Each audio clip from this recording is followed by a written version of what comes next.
Ceci est un livre audio autogénéré par Google. Collection. Perspectives organisationnelles. Collection dirigée par Yvon Pesqueux et Gilles Thénault. Dernière parution. Jambi Wolé-Fouda, Geneviève Causse et Alexis Ngantchou, Théorie des organisations africaines, 2018.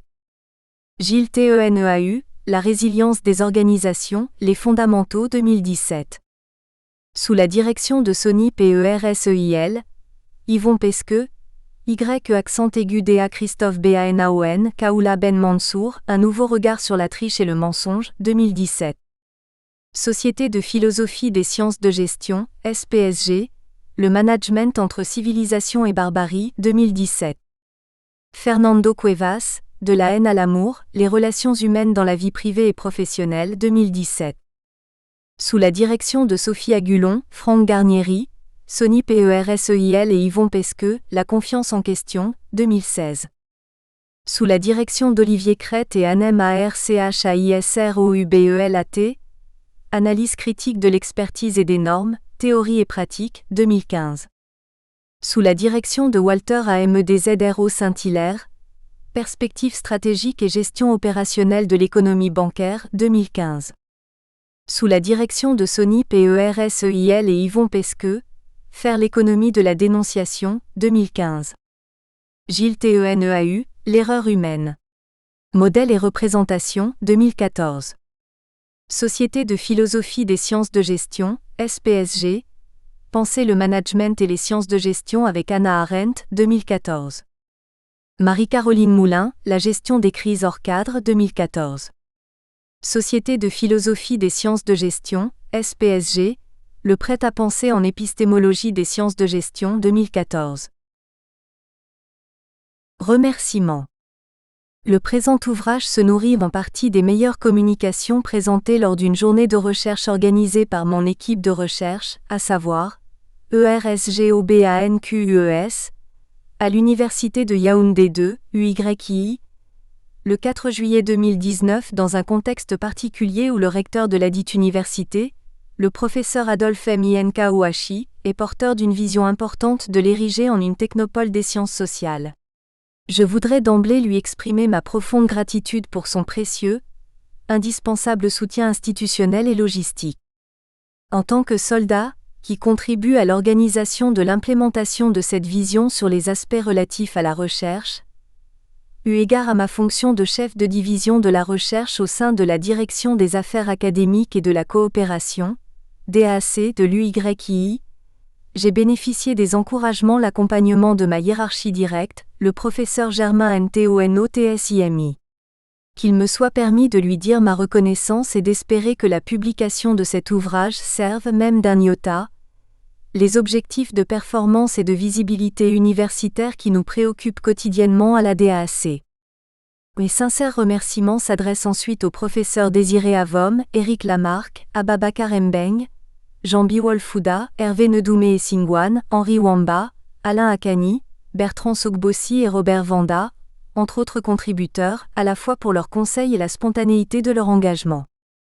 J'ai également bénéficié de l'accompagnement des professeurs Claude Bekolo, Roger Mevouнгounsana et Dieudonné BondomayOKONO, du docteur Alexandre SCHOUAME et de M. Jean-François Noah qui sont ici vivement remerciés. Je salue enfin le professeur Yvon Pesqueux pour, en plus de son commentaire de postface, ces précieuses suggestions qui ont permis d'une part d'améliorer les contenus des chapitres et la structuration de l'ouvrage, et d'autre part d'accueillir celui-ci dans la collection Perspectives organisationnelles, qu'il codirige chez l'Harmattan. Préface. Éric Lamarck. Professeur des universités, Paris 1 Panthéon-Sorbonne, directeur de l'IAE Paris-Sorbonne Business School et président des IAE de France censeur au Conseil de surveillance CEAPC, groupe BPCE. C'est avec grand plaisir et une réelle reconnaissance que je réponds à l'invitation d'André Thioumanung de rédiger la préface de cet ouvrage collectif. Je me souviens qu'il a été mon étudiant de doctorat à Bordeaux, et j'ai apprécié chez lui sa ténacité mais aussi sa modération, et son humilité face au processus de recherche. J'ai suivi sa progression jusqu'au concours du CAM, quand on sait que l'Université Bordeaux IV, à l'époque, avait le plus grand attachement à soutenir la préparation et la professionnalisation des universitaires francophones africains. Cet ouvrage collectif montre qu'il a su constituer un réseau de chercheurs dans la sous-région et au-delà, dédié au secteur bancaire, et c'est bien le propre des leaders universitaires. Cet ouvrage arrive aussi à point nommé dans un contexte de transformation permanente du monde bancaire sous les effets combinés de la technologie et de la réglementation. Pour l'Afrique, le potentiel de bancarisation est énorme et il faut réunir les conditions pour renforcer la capacité d'épargne, sortir enfin du tout informel et avoir un système financier efficace dans sa mission d'allocation de l'épargne, gage de croissance économique. Lors de mes interventions régulières auprès de l'Agence française de développement et de ses équipes, j'ai pu partager mon expérience d'enseignement dans une quarantaine de pays, dont de nombreux émergents, dans le domaine de la stratégie et des risques bancaires. J'ai acquis la conviction que le développement passe par un renforcement de l'efficacité du secteur bancaire et du dispositif des banques centrales. Cela me paraît tout aussi fondamental que de s'attacher à renforcer le système de santé, la justice ou encore l'éducation. Il faut donc s'attacher à mieux décrypter le fonctionnement actuel des banques dans ce contexte africain, afin de regarder sur quel levier il convient de jouer pour renforcer l'efficacité globale du système. Le coordonnateur de cet ouvrage s'est donc attaché à réunir des contributeurs sur les domaines clés du fonctionnement des banques. Leurs relations avec les parties prenantes, les questions de gouvernance, la gestion des risques, les nouveaux développements technologiques mais également les questions éthiques et de performance. J'ai particulièrement apprécié le regard porté par des chercheurs et des praticiens sur ces questions, et je reconnais bien là une certaine tradition de recherche que j'ai initiée il y a fort longtemps qui consiste à confronter systématiquement les deux points de vue. L'intégration d'éléments propres au contexte africain constitue aussi une originalité de cet ouvrage comme les questions dialectiques ou ethniques, forcément prégnantes dans le fonctionnement de ces institutions. Les lecteurs y trouveront donc des éléments pertinents de décryptage du fonctionnement des établissements financiers, dans ce contexte. Qu'il me soit aussi permis de porter un regard extérieur sur l'influence des cadres réglementaires internationaux, sur le fonctionnement des banques en Afrique. En lisant un rapport d'un cabinet de consultants spécialisé sur l'Afrique intitulé « MILLIARDSDEFCFA.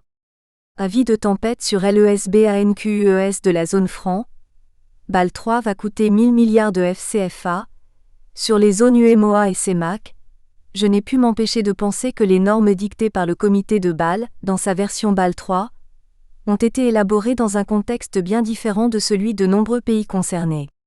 S'il est évident que cette normalisation présente certaines vertus et vise à faire en sorte de ne pas recourir systématiquement aux États pour éviter la faillite de banques en perdition, parce que mal gouvernées le plus souvent, il me paraît évident qu'un principe de proportionnalité et d'adaptation raisonnée au contexte doivent s'appliquer. Or, le normalisateur mondial et tous les normalisateurs régionaux et nationaux, ainsi que les régulateurs et les superviseurs, n'ont jamais défini avec un minimum de précision le cadre de cette proportionnalité. Aussi, je considère que la mise en œuvre de Bâle 3, quand bien même progressive, me semble totalement disproportionnée au regard de la taille et de la complexité des opérations financières menées par les établissements. Si la protection de l'épargne reste une nécessité absolue, le cadre réglementaire doit aussi s'adapter à la base culturelle, à la base technique et aux contraintes organisationnelles propres à ces institutions. Le rapport de FINACTU était là pour inquiéter et pousser les établissements à se faire accompagner pour passer la barre de ce nouveau cadre réglementaire. C'est l'objectif des rapports des sociétés de conseil. Il faut aussi que les universitaires se saisissent de ces questions, car ils ont les moyens de poser un regard objectif et plus indépendant sur les conditions d'application de ces normes et sur leur impact potentiel. Souvent proches des gouvernements, ils ont aussi pour mission d'alimenter le débat public et les décisions publiques dans l'intérêt général. Enfin, cet ouvrage me paraît tout à fait bienvenu pour les étudiants inscrits dans des diplômes de master et qui seront bientôt en situation d'être recrutés par les banques. Grâce à des ouvrages comme celui-ci, Il faut espérer qu'ils acquerront davantage de connaissances les aidant à renforcer leurs compétences dans le domaine du management de ces institutions. Car il est certain que les banques africaines, comme n'importe quelle entreprise d'ailleurs, doivent favoriser l'émergence de talents aussi bien dans les activités commerciales, le management ou la gestion des risques. L'université doit contribuer à l'émergence de ces talents et pour les métiers de la banque, une expertise forte est nécessaire pour donner confiance et rassurer des clients peu ou pas formés. À n'en pas douter, cet ouvrage y contribue.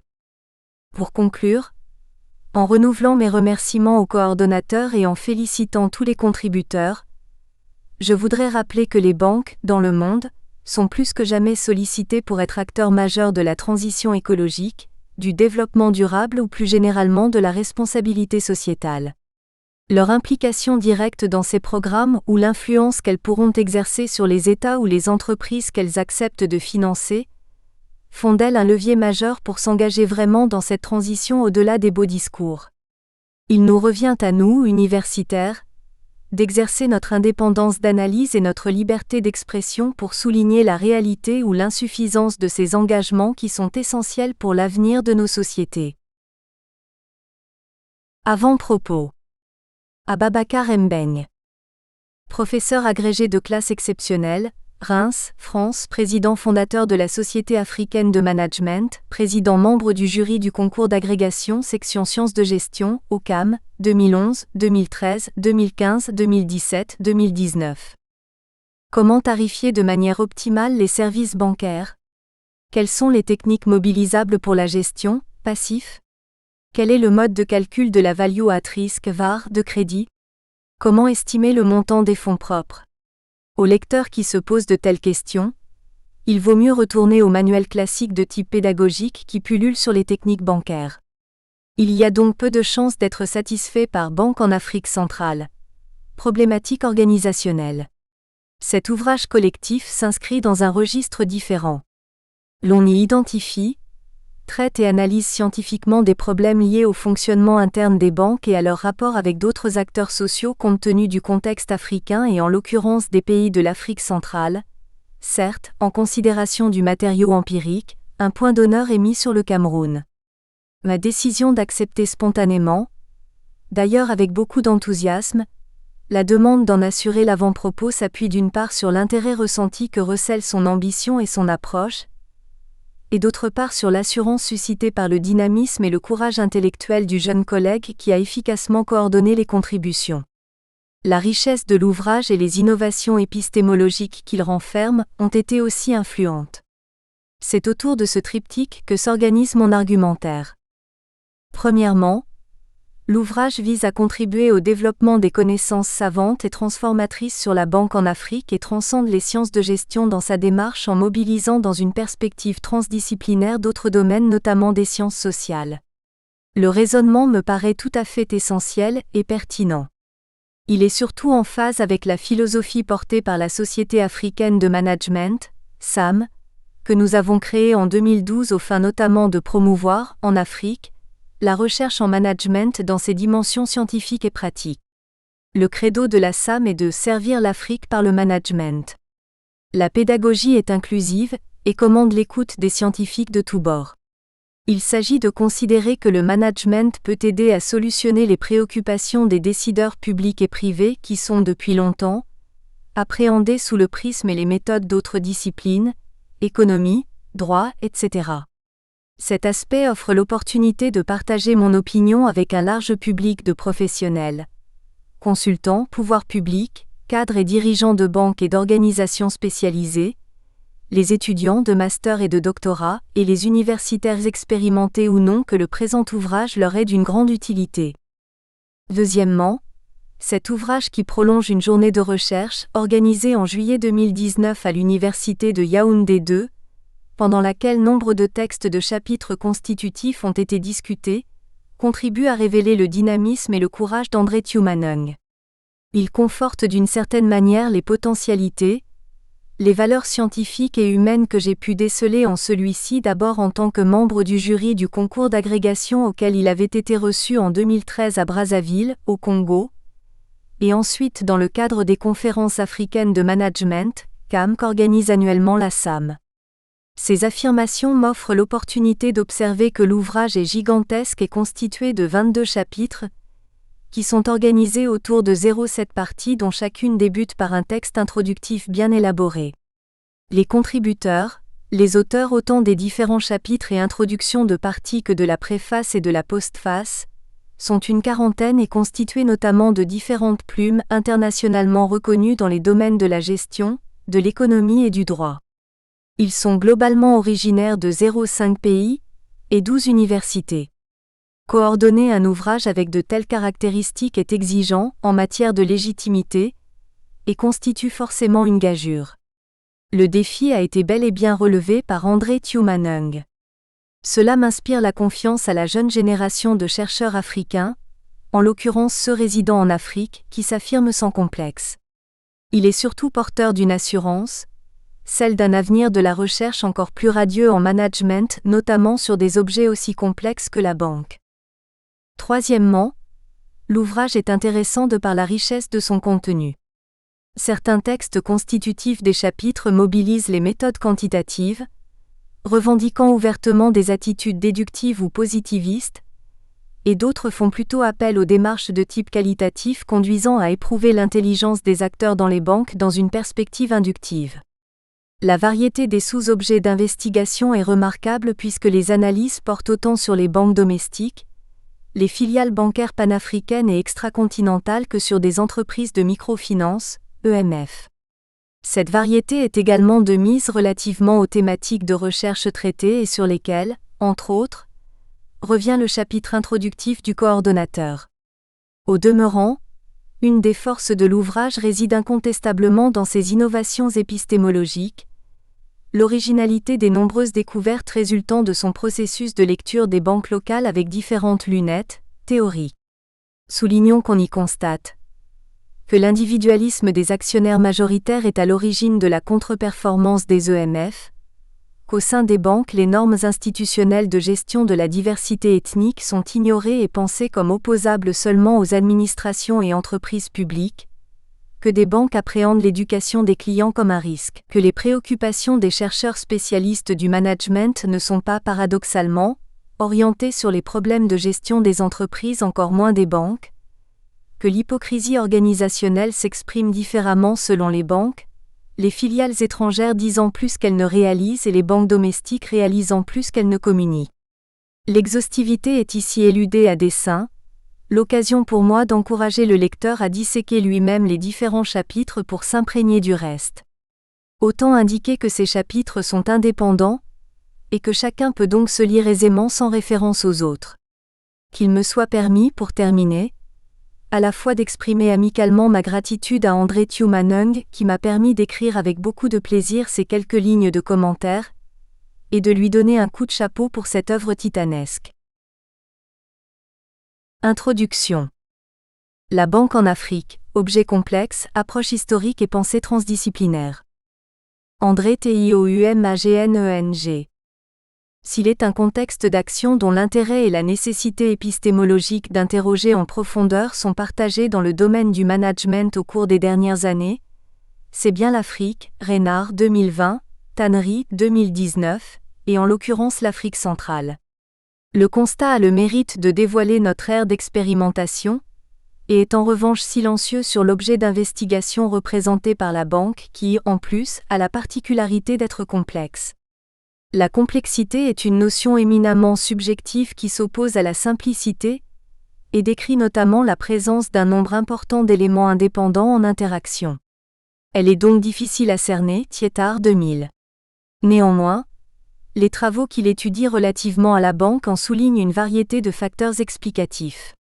Il s'agit particulièrement de la multiplicité des activités de la banque et de ses marchés, de la dématérialisation de ses services dans la perspective du mobile banking, de l'opacité de ses politiques tarifaires, de l'intensification et l'évolution des normes qui encadrent ses activités et du dynamisme de son environnement.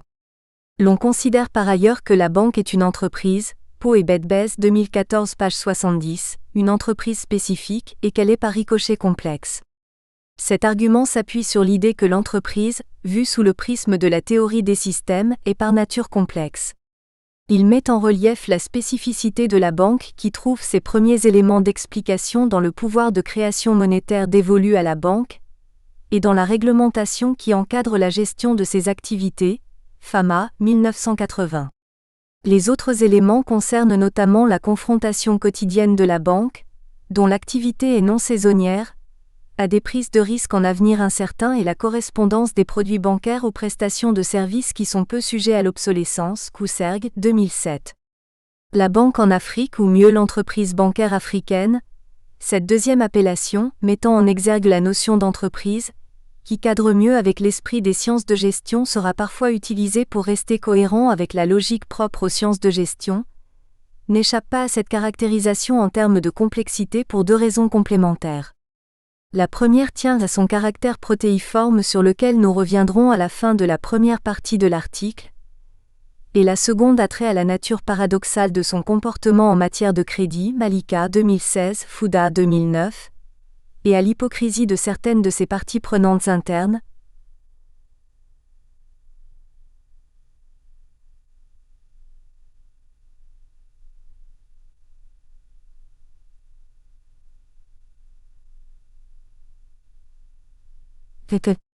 Le choix d'instruire ce travail par l'évocation de la complexité n'est pas anodin. Il s'agit, à travers cette notion, sachant qu'elle constitue dans le domaine du management un défi à la connaissance, Brechet, 2012, d'observer qu'il y a un réel besoin d'améliorer les connaissances sur la banque en général et l'entreprise bancaire africaine en particulier. Le besoin se pose avec acuité lorsqu'il s'agit de l'entreprise bancaire africaine. En effet, celle-ci souffre, nous semble-t-il, d'une méprise théorique des chercheurs en sciences de gestion. S'il est en effet un terrain qui focalise généralement l'attention des travaux spécialisés, les ouvrages autant que les articles, c'est surtout le terrain occidental. Quoi qu'il en soit, la problématique qu'on envisage d'adresser est la suivante. Quelle démarche adopter pour explorer efficacement l'entreprise bancaire en Afrique compte tenu de sa complexité? Elle condense deux questions spécifiques. Premièrement, de quoi l'on parle concrètement en évoquant la banque en Afrique et en l'occurrence en Afrique centrale? Les publications sont nombreuses qui, se préoccupant des rationalités, des logiques organisationnelles et fonctionnelles de la banque, manquent généralement d'adresser cette question essentielle préalable. Les sophistications conceptuelles, statistiques et même économétriques sont privilégiées qui produisent des résultats parfois peu édifiants sur ces préoccupations. Nos propres publications, depuis une dizaine d'années, souffrent énormément de cette difficulté de clarification d'un objet aussi équivoque et sémantiquement instable que la banque en Afrique. Deuxièmement, comment le chercheur doit ou devrait-il aborder l'analyse de l'entreprise bancaire africaine, à supposer qu'il sache bien à quoi celle-ci renvoie, pour produire des connaissances capables d'accroître la compréhension de cet objet? L'on pourrait penser, en référence à la pensée complexe qui enseigne que la complexité est constitutive du constructivisme, Brechet 2012, que le sujet soulevé par cette préoccupation est réductible au choix entre les postures méthodologiques déductives et inductives qui sont elles-mêmes respectivement liées aux deux grands paradigmes épistémologiques positivistes et constructivistes. L'exégèse d'une trentaine de publications portant sur la banque en Afrique, au cours des 10 dernières années, suggère bien que le raisonnement des auteurs n'est pas moins fondé sur cette logique, cf. L'article de Biwole. L'objectif de l'ouvrage dont le présent article constitue l'introduction est de contribuer aux connaissances sur la banque en Afrique. Il s'agit, comme on le verra dans la suite, des connaissances à la fois savantes, c'est-à-dire scientifiques mais aussi actionnables et donc transformatrices. En regard de cette double déclinaison, l'intitulé de l'ouvrage aurait donc bien pu être « L'épistémologie de l'entreprise bancaire africaine », s'il ne donnait l'impression que le travail est essentiellement théorique. Les connaissances scientifiques et actionnables, en plus des questions gnoséologiques, se trouvent en effet au cœur de l'épistémologie. Au-delà, compte tenu de l'objectif déclaré, nous mobilisons deux approches adaptées à l'analyse des objets complexes. La première est l'approche ou la méthode historique héritée d'Alfred Dupont-Chandler, grand historien des affaires Seffer et Godelier 2008, Godelier 2006. La seconde est l'approche transdisciplinaire que recommande la pensée complexe, Morin 1977. Elle s'attache respectivement à éclairer l'antériorité de l'objet d'analyse et à en élaborer des connaissances en transcendant les frontières disciplinaires, Claverie 2010. 1. Penser historiquement la banque en Afrique. La démarche de type historique conduit généralement à la recherche exhaustive des antécédents de l'objet d'analyse et, in fine, à considérer son histoire dans sa globalité. Cette vérité que condense la formule de Hegel indiquant que le problème de l'histoire c'est l'histoire du problème, Laurent et Michaud 2008, situe la difficulté de son application. Il est ici hors de propos de faire un panorama des faits passés concernant la Banque africaine. Les publications sur le sujet pullulent, nous y reviendrons dans la suite. Elles suggèrent que les principaux blocs régionaux intra-africains, Maghreb, Afrique centrale, Afrique de l'Est, Afrique australe, Afrique de l'Ouest, au-delà de quelques spécificités culturelles ou institutionnelles, partagent différentes caractéristiques sectorielles ou bancaires. Nous voudrions limiter le propos à 6 caractéristiques, dans une perspective d'exploration, touchant aux aspects suivants. Le rôle du capitalisme des pays européens dans l'émergence des premières banques, l'africanisation de la gouvernance des dites banques, la crise de leur système de gestion, les contraintes normatives dont elles sont l'objet, la compétition sectorielle et le paradoxe ou l'irrationalité de leur comportement. La paternité du capitalisme bancaire occidental. L'histoire de la banque est intimement liée à celle de la monnaie et surtout du crédit, dont on situe la naissance en Mésopotamie près de 2000 ans avant J.C., Rachlin 2008. Il faut remonter particulièrement à l'Égypte antique, en l'occurrence pharaonique, 330 ans avant J.C., pour celle qui concerne l'Afrique. Le continent connaît néanmoins jusqu'à la fin du XIXe siècle, la prédominance de l'économie traditionnelle marquée par la mobilisation des monnaies primitives, marchandises, sel, pierre, cuivre, coris, etc., et du troc, c'est-à-dire de l'échange en nature, troc sur terre, troc sur voile, etc. Les banques commerciales, au sens où nous l'entendons aujourd'hui, n'existent donc en Afrique que depuis le début du XXe siècle et se composent surtout des banques privées à capitaux entièrement occidentaux, Schuller 2003. Sorte de filiales ayant leur siège en Europe, comme on le soulignera dans la suite, les banques américaines interviendront plus tardivement. Celles-ci constituent donc le prolongement du réseau bancaire des métropoles, France, Grande-Bretagne, Belgique, l'Allemagne, Portugal, etc., qui y exercent des droits de contrôle. Ces droits permettent à la métropole, suivant une perspective d'expatriation, de nommer les dirigeants des banques. Les banques disposent, en particulier dans les pays colonisés par la France, d'un pouvoir délégué d'émission monétaire au-delà de leur statut de banque commerciale au niveau local. La Banque de l'Algérie créée en 1851, rebaptisée Banque de l'Algérie et de la Tunisie plus tard, la Banque du Congo belge créée en 1909, la Banco Nacional Ultramarino créée en 1864 pour les colonies portugaises et la Banque du Sénégal créée en 1854, devenue plus tard Banque de l'Afrique occidentale, appartiennent à cette catégorie. Elles cohabitent, jusqu'à la fin des années 1950, avec notamment des filiales de multinationales françaises telles que le Crédit Lyonnais, la Banque nationale de Paris, la Société Générale et la Banque internationale pour l'Afrique occidentale, Baudouin 1965. Toutefois, pendant la période coloniale, les métropoles européennes n'adoptent pas les mêmes postures à l'égard des questions des politiques de structuration bancaire des colonies. Ainsi, contrairement au cas français qui vient sus évoquer, la Grande-Bretagne se distingue par exemple par le droit qu'elle accorde à ses colonies d'avoir un système bancaire libre. Pour le cas d'espèce, chaque groupe de colonies est doté d'un organisme public d'émission monétaire, le Currency Board, relevant du Colonial Office, distinct de la métropole. Il s'agit en l'occurrence, pour les colonies britanniques de l'Afrique de l'Ouest, Nigeria, Ghana, Gambie, Sierra Leone, de West African Currency Board fondé en 1912. Les banques commerciales africaines, à la fin de la première moitié de la décennie 1950, sont l'objet de débats opposant deux idéologies. L'une défend la continuité de leur dépendance organique ou fonctionnelle de la puissance coloniale et l'autre revendique la rupture. Elles sont particulièrement critiquées, dans la seconde idéologie, de rapatriement de l'essentiel des richesses qu'elles créent vers les métropoles et de contribuer insuffisamment au développement local, c'est-à-dire des pays africains concernés. L'africanisation de la gestion. La critique qu'on vient juste de mentionner se conçoit dans un contexte particulier marqué par l'accession de la plupart des Africains, à partir de 1956, aux indépendances politiques, et la volonté de leurs gouvernants de mobiliser des nouveaux instruments financiers pour exécuter leur propre vision du développement. Les banques de développement sont créées à cette époque, en complément ou en transformant des organismes de crédit social créés plus tôt, sous l'impulsion et le contrôle des États dont elles contribuent à implémenter les politiques volontaristes.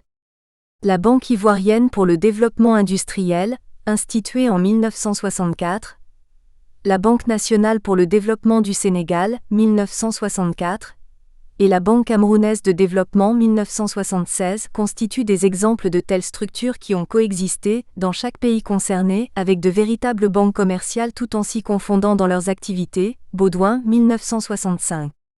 Pour le cas du Cameroun, ces banques commerciales sont, entre autres, les filiales d'origine française Banque internationale pour l'Afrique de l'Ouest, Banque internationale pour le commerce et l'industrie, BNP Paribas, etc., britannique, Standard Bank of West Africa Cameroun et américaine Boston Bank, Chase Manhattan Bank, etc. Et des banques domestiques, c'est-à-dire à capitaux entièrement camerounais, Banque Unie de Crédit, Cameroun Bank, International Bank of Africa Cameroun, etc. Au lendemain des indépendances, face aux ambitions de maîtrise de la souveraineté et des politiques économiques, les gouvernements des pays africains ont surtout adopté des politiques interventionnistes inspirées du keynésianisme en vogue à l'époque, Avom et Haïfa, 2007. Celles-ci conduisent par le truchement des dispositifs normatifs précis dont les codes d'investissement, au-delà du renforcement du contrôle public des banques de développement, Baudouin, 1965, à exiger la participation des États au capital social des banques commerciales dont les filiales originaires des pays occidentaux. Ainsi, au Cameroun par exemple, une ordonnance du 30 août 1973 complétée par celle numéro 85002 du 31 août 1985 relative à l'exercice de l'activité bancaire, dispose que la structure du capital social doit faire apparaître la présence des intérêts publics qui ne peuvent être inférieurs au tiers des actions souscrites. Tamba Esperluedjin, 1995. Au Congo et en République centrafricaine, comme l'observe Avom et Haïfa 2007, cette participation est plus importante et se situe dans l'ordre de 51%.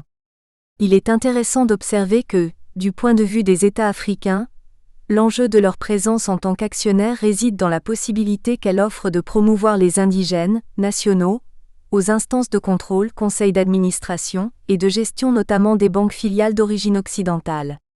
L'objectif est donc l'africanisation. On parle notamment de l'ivoirisation, de marocanisation et de camerounisation des cadres au sein des banques. Il justifie le contenu de certains codes de travail, en l'occurrence celui adopté au Cameroun à la suite de la réforme du 14 août 1992 disposant que les employeurs s'engagent par ailleurs à mettre en œuvre dans leurs entreprises respectives une politique effective et diligente de camerounisation des emplois conformément aux orientations du gouvernement. En effet, jusqu'à la fin de la première moitié de la décennie 1970, les autochtones des pays africains sont presque absents autant de la géographie du capital que du management des banques commerciales. Pour les banques filiales en l'occurrence, dans ce contexte, leur gestion résulte de la politique d'expatriation de leurs maisons mères occidentales pour différentes raisons. Il s'agit notamment de la carence d'une élite intellectuelle locale compétente en matière de gestion, et de la faiblesse du pouvoir de négociation des gouvernements des pays africains face aux multinationales occidentales qui résistent à partager le contrôle et la direction des filiales concernées. Vuring, 1964. La crise du management bancaire. Les systèmes bancaires présents en Afrique sont, jusqu'au début de la première moitié de la décennie 1980, dominés par des banques publiques, compte de la présence des États africains en tant qu'actionnaires et des banques privées d'origine occidentale, Beck et Kull, 2014. Sous l'effet des politiques sus-évoquées d'africanisation de la gestion et du contrôle des banques, les acteurs sont marqués par l'importance de l'actionnariat des indigènes. En Côte d'Ivoire par exemple, les Ivoiriens détiennent près de 38,75% des actions de la filiale locale de la Société Générale de Banque en 1974. Ils sont actionnaires de la Société Ivoirienne de Banque, filiale du Crédit Lyonnais, et de la Banque internationale pour l'industrie et le commerce, filiale de la PNB, dans l'ordre de 32,5% et 51,5% en 1980. L'évocation de cette configuration de la structure du capital bancaire offre l'opportunité de rebondir sur la crise à laquelle sont confrontés les acteurs du secteur bancaire dans nombre de pays en développement d'Afrique et d'Amérique latine à partir de 1986. Les manifestations de ladite crise concernent les faillites et, à défaut des restructurations, les liquidations des banques concernées. En Afrique de l'Ouest, les faillites concernent toutes les banques béninoises, 8 banques ivoiriennes et 7 banques sénégalaises. Le Togo autant que le Burkina Faso enregistrent 4 banques liquidées pour au 2000. En Afrique centrale, des filiales bancaires comme le Crédit Lyonnais, la Banque nationale de Paris, la Boston Bank, la Chase Manhattan Bank et la Société Générale sont l'objet de liquidations conduisant à leur désengagement du Cameroun, du Congo, du Tchad et de la République centrafricaine, Ouamba 2001. La crise a surtout, au-delà de ces manifestations sur les banques commerciales, provoqué le démantèlement de toutes les banques de développement sur le continent et de la plupart des organismes de crédits sociaux. La Banque de développement des États de l'Afrique centrale, BDEAC, est la seule banque de développement significative qui a une portée plutôt régionale. Il existe dans l'économie financière, par rapport à l'origine de la crise, un consensus sur la responsabilité de la présence des États dans les structures de gouvernance des banques. Capital social, conseil d'administration.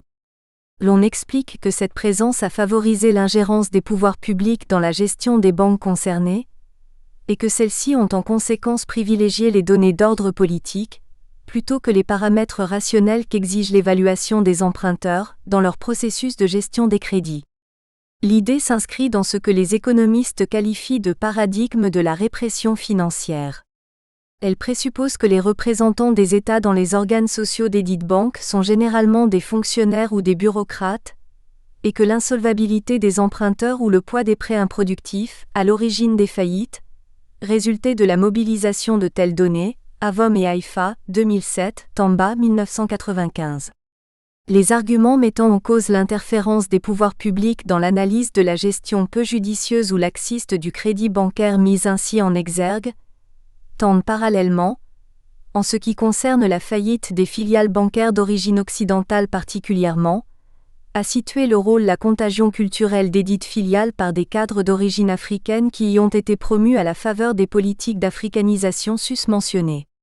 Il suppose que ces cadres étaient porteurs de la culture managériale africaine ayant conduit les banques concernées à adopter des choix managériaux, en l'occurrence en matière d'offres de crédit, qui privilégient les liens amicaux, familiaux ou tribaux, Tumanung, 2018.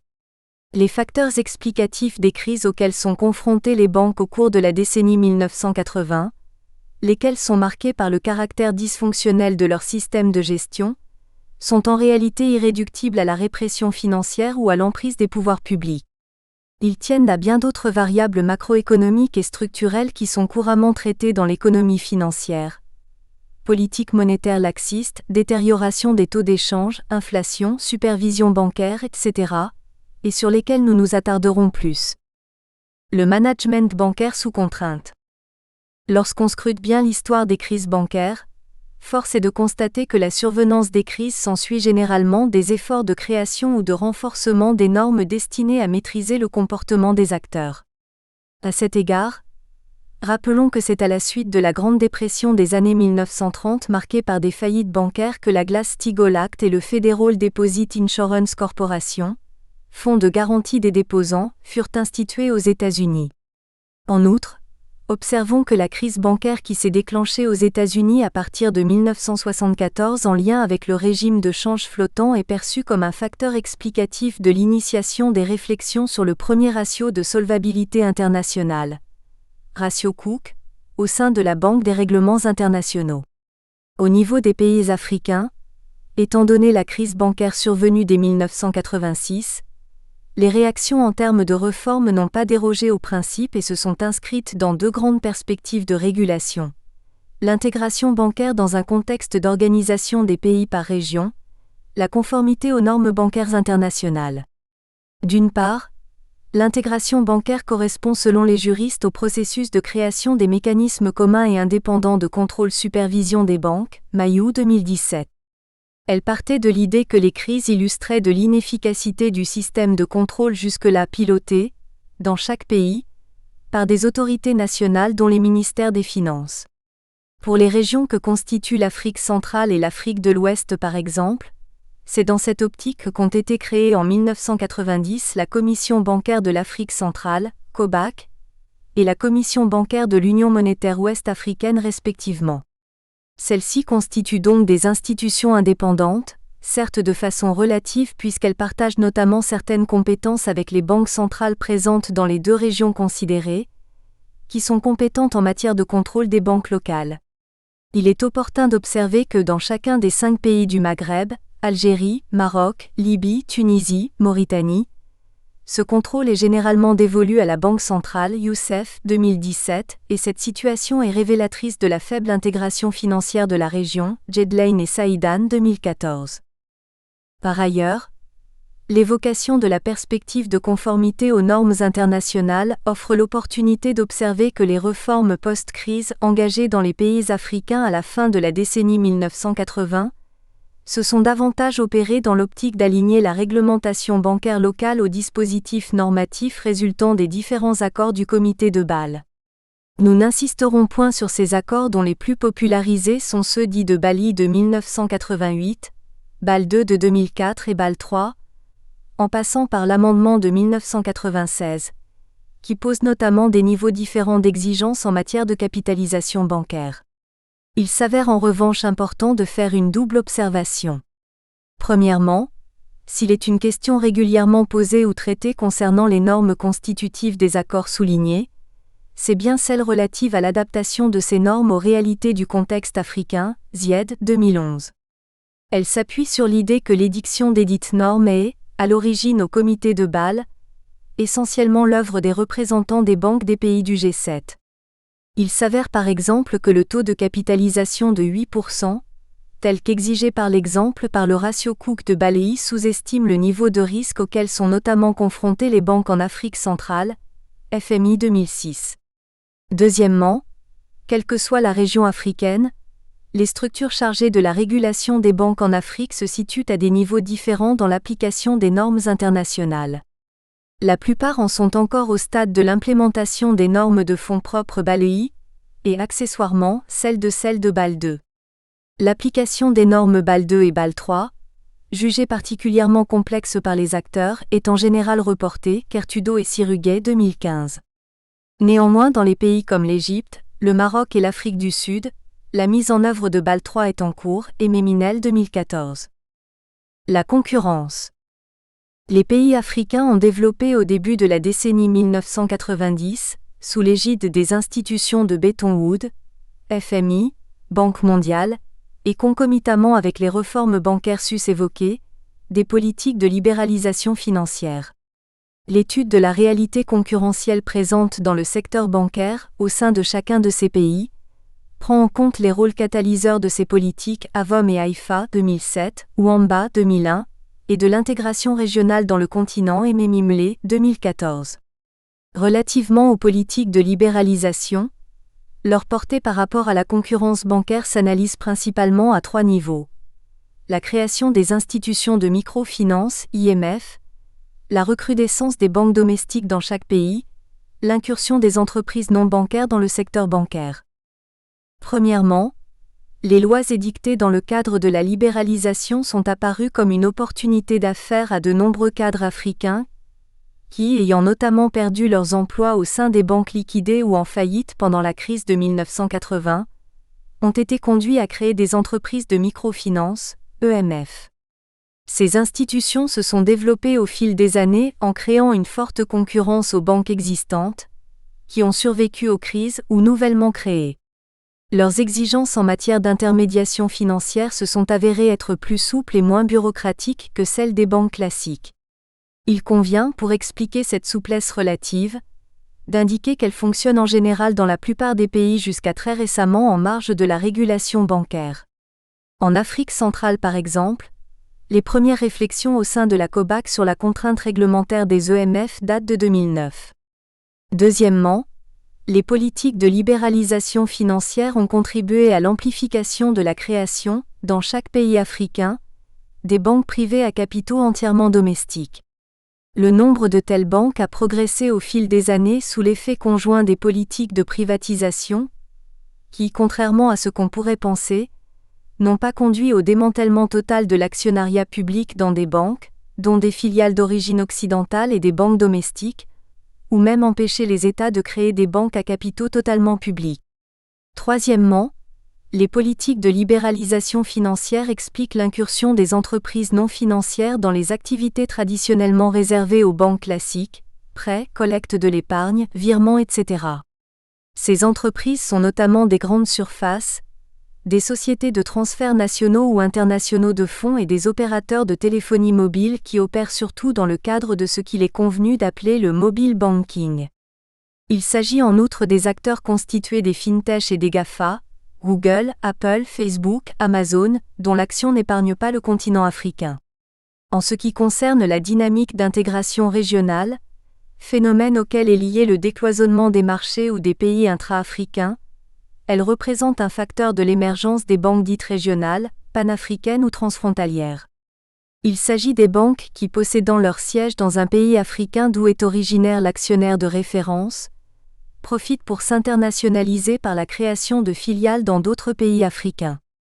Les acteurs engagés dans cette expansion intracontinentale sont nombreux.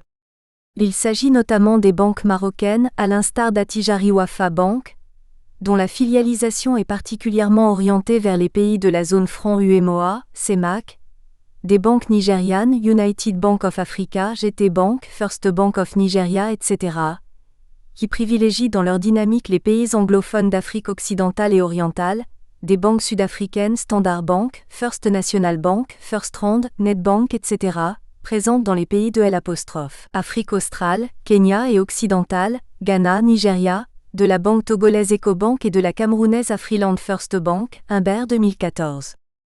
Le paradoxe du comportement bancaire.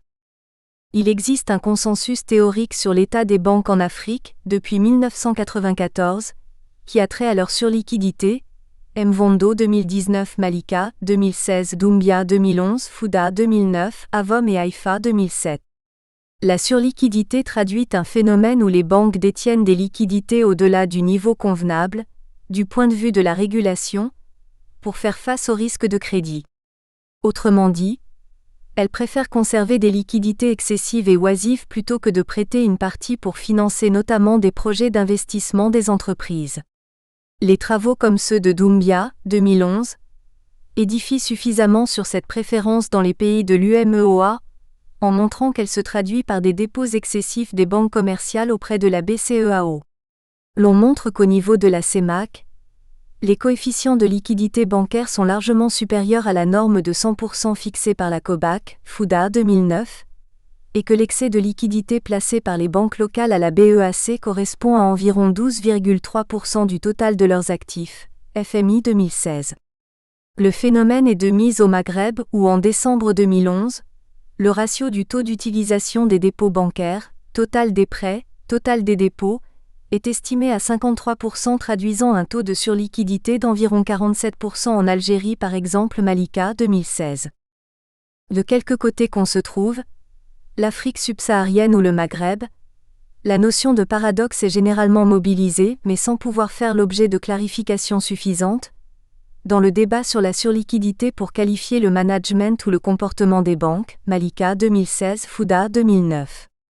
Elle se rapporte, au-delà de la variété de ces approches conceptuelles, à ce qui est réellement ou en apparence contradictoire et qui échappe à la logique cartésienne ou aristotélicienne conventionnelle, Perret et Josserand 2003. Nous voudrions observer que la contradiction qu'elle traduit, dans le champ de l'analyse bancaire, résulte de la confrontation d'une logique de conception du métier de la banque à la réalité de ses décisions et pratiques concrètes.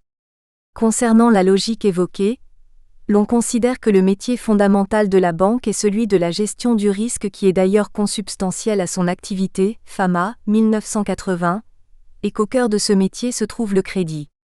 La question si souvent posée de savoir si celle-ci sait que, réellement ou encore, selon les termes de Lamarck 2009, gérer le risque donne d'une certaine manière de la consistance à cette considération. En outre, la prédiction du modèle d'équilibre des actifs financiers, MEDAF, sur la relation causale positive entre la rentabilité et le risque aidant, la performance de la banque, en l'occurrence le produit net bancaire, est pensée comme étant dépendante du risque qu'elle prend en termes notamment de prêts autant aux particuliers qu'aux entreprises. Par ailleurs, relativement à la réalité des décisions des banques, l'idée tient à l'observation du rationnement des crédits qu'elles pratiquent. La théorie bancaire traduit simplement ce rationnement, nonobstant sa complexité sémantique, comme le fait pour les banques de refuser les prêts, Hébert 2001. La théorie qui traite spécifiquement des banques africaines s'appuie justement sur ce refus, jugé irrationnel compte tenu de la prédiction sus-évoquée, lorsqu'elle qualifie leur comportement de paradoxal. La banque est finalement, depuis des années, protéiforme dans chaque pays africain. L'intitulé de l'ouvrage, où le pluriel est mobilisé pour l'appréhender, banque, prend en compte cette plasticité théorique, termes inspirés de Fourcade, 2006, de l'objet d'investigation. Autrement dit, celui-ci est irréductible à la banque privée commerciale, filiale d'origine extra-africaine, africaine, coopérative, islamique, quelle que soit la géographie du capital, ou à l'IMF qui constitue les catégories privilégiées par les auteurs des différents chapitres de l'ouvrage. Elle renvoie notamment à la banque publique, détenue totalement par l'État, à la banque centrale, à la banque de développement et à l'entreprise non financière réalisant des opérations de banque, fintech, entreprises de téléphonie mobile, grandes surfaces, etc., qui sont cependant en général hors des propos des auteurs. Dire qu'elle est irrationnelle ou paradoxale dans son comportement, par rapport à son cœur de métier, crédit, en l'occurrence comme on vient juste de souligner, c'est proclamer sa complexité. Le paradoxe, rappelons-le, relève de l'ordre de la complexité, Perret et Josserand 2003, dont l'intelligence suppose que la pensée ou l'attitude qu'on mobilise soit de type transversal, Morin 1977. 2. L'approche transdisciplinaire de l'entreprise bancaire africaine. Le présent ouvrage, partant de la conviction que l'objet que constitue la banque ou l'entreprise bancaire africaine dépasse notre propre champ disciplinaire d'origine, sciences de gestion, a par conséquent privilégié l'attitude transdisciplinaire exigeante qui invite au croisement disciplinaire, Claverie 2010. Fort de cette logique, les contributeurs, comme le montre la biographie des auteurs à la fin du livre, proviennent de 5 domaines scientifiques, sciences de gestion, sciences économiques, sciences juridiques, sociologie, philosophie. Ils sont issus d'environ 11 universités reparties entre l'Afrique centrale, l'Afrique de l'Ouest et la France. La problématique de cette section de l'introduction est écartelée entre deux questions autour desquelles s'organise le reste des développements. Comment les contributeurs de l'ouvrage ont-ils été mobilisés? De quoi traite-t-il? La mobilisation des contributeurs de l'ouvrage. La première question conduit à rappeler que le présent ouvrage résulte de 2 grands moments scientifiques intenses qui sont très liés. Le premier a trait aux réflexions menées au sein de l'équipe de recherche sur les stratégies et la gouvernance des banques, l'ERSG aux banques, et le second à une journée de recherche qu'elle a organisée. J'ai personnellement créé cette équipe à l'université de Yaoundé 2, Cameroun, en 2014, dans une perspective de réplication de l'équipe Entreprise financière du CREF, Université Montesquieu Bordeaux 4, France, où ma thèse de doctorat a été préparée et soutenue 4 ans plus tôt. Dès le départ, ERSG aux banques regroupe des doctorants intéressés par les problématiques touchant les banques. Elle s'est ouverte au fil du temps, dans le cadre de ses activités, séminaires, tutorats, etc., aux chercheurs seniors issus de différents laboratoires de recherche d'autres universités camerounaises, africaines et françaises. Nous avons coopté dans l'équipe, au cours des dernières années, plusieurs managers de banques et d'institutions financières, Banque centrale, Ministère des Finances, Banque commerciale, COBAC, Conseil national du crédit, etc. La portée de cette cooptation des professionnels est à la fois épistémologique et pragmatique. Il s'agit, en ce qui concerne sa dimension épistémologique, de permettre la co-construction par les membres de l'équipe et ses professionnels, des connaissances utiles directement exploitables par les organisations d'où proviennent ces derniers qui connaissent mieux leurs organisations. Il est par ailleurs question, relativement à la dimension pragmatique, de créer, pour les membres de l'équipe, une réelle opportunité de détection en collaborant avec les professionnels, des problématiques de recherche pertinentes. La science, comme nous rappellent les épistémologiques rationalistes comme Karl Popper, commence par les problèmes. Nous voudrions indiquer, il n'est pas prématuré de le faire, que les articles structurant les 6 dernières parties de l'ouvrage sont écrits par des universitaires surtout et revêtent potentiellement, a priori, un caractère scientifique. La banque étant l'objet d'investigations privilégiées, on cherche à transcender notamment les analyses d'inspiration purement économique, souvent dominées par le modèle rationaliste, sur le sujet lorsqu'il particulièrement s'agit du terrain africain. L'idée est, dans cette perspective, de contribuer à l'engagement d'une dynamique de réflexion à l'aune des grilles de lecture propres aux sciences de gestion tout en reconnaissant qu'il s'agit là d'un domaine fragmenté intégrant des disciplines étanches, Hatchwell 2008. Il s'agit de participer à l'amélioration des connaissances de l'entreprise bancaire, au regard de sa spécificité et complexité sus-mentionnées, en contexte africain. La complexité de cet objet conduit l'équipe à privilégier, au-delà de la pensée transdisciplinaire évoquée plus haut, les approches inductives et donner un point d'honneur aux méthodes de recherche qualitative. Les membres de l'ERSGO Bank sont néanmoins sensibilisés sur les enjeux du pluralisme méthodologique, qui interdit d'abandonner totalement la modélisation, économétrique ou mathématique, à laquelle sont particulièrement friands les adeptes du positivisme. Étant donné leur contribution dans cet ouvrage, nous voudrions d'emblée, à travers cette précision, préparer le lecteur à rencontrer effectivement des articles mobilisant les méthodes quantitatives et ou qualitatives, et souligner que certains de ces articles proviennent des thèses de doctorat déjà soutenues ou en cours de préparation dans l'équipe. Au-delà, concernant le second moment scientifique, l'ERSGO Bank a organisé, avec notamment le soutien logistique du Bureau Afrique centrale de l'Agence universitaire de la francophonie, le 4 juillet 2019, à l'Université de Yaoundé 2, une journée de recherche avec appel international à contribution sur le thème « Les stratégies et la gouvernance des entreprises bancaires en Afrique, approche transdisciplinaire et vision des praticiens ». L'essentiel des articles de cet ouvrage fait partie des 30% sélectionnés, Tumanung, 2019, sur les 50 communications soumises par le Conseil scientifique et effectivement présentées à ladite journée. Les auteurs concernés, après moult échanges avec les membres de ce comité chargé de la relecture, ont finalement pu mettre leurs articles au niveau requis pour la publication. Ils sont hétérogènes et constitués, au-delà des praticiens évoqués plus haut, des jeunes pousses encore en quête de légitimité scientifique mais aussi surtout des chercheurs chevronnés. C'est d'ailleurs cette seconde catégorie qui, convient-il de remarquer au passage, introduisent les parties. Les thématiques traitées dans l'ouvrage. Le projet de l'ouvrage, comme déjà annoncé plus haut, consiste à contribuer à la génération des connaissances complémentaires sur l'entreprise bancaire africaine en mettant un point d'honneur autant sur leur pertinence, utilité pratique, que sur leur rigueur, scientificité.